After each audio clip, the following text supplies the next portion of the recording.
मैं आ गया। देखिए मैं आपको दिखा रहा हूँ एक पक्की चीज की आपकी नॉलेज में आ जाए। मैं क्यों चीख रहा हूँ कि हमारे कराची हमारे पाकिस्तान के लोग खून के टेस्ट नहीं करा सकते, मर जाते हैं।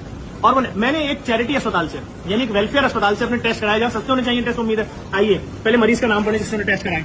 क्या लिखा हुआ है? सैयद जफर अब्बास, एज 39। आ जाए डॉक्टर साहब, आप इधर आइए। डॉक्टर साहब ये टेस्ट क्या लिखा हुआ है? हमारे पास जो दुनिया की लेटेस्ट तरीन लैब इस वक्त शायद पाकिस्तान में किसी और के पास नहीं है। उस मशीन पे टेस्ट की कॉस्ट क्या आ रही है? 210 रुपए। सही है। और डॉक्टर साहब जो हमने जो कराया है टेस्ट, उसमें यहाँ क्या कॉस्ट ली गई है हमसे? 3250। 3250 रुपए लिए गए हैं लैपिड प्रोफाइल के, जिसकी कॉस्ट ये देखिए। ये दुनिया की लेटेस्ट तरीन प्लांट यहाँ पर इस वक्त लगा हुआ है, जिसके ऊपर खून के टेस्ट हो रहे हैं सारे, और इसके ऊपर रिपोर्ट आपके सारे खून के टेस्ट कर रहा है ये पूरी मशीनों पे। इसमें कॉस्ट क्या आ रही है? दुनिया की, मैं कहता हूँ ना, अरबों रुपए की मशीन है। कितनी आ रही है इसमें कॉस्ट डॉक्टर साहब? 210। और कितने रुपए लिए मुझसे? 3250।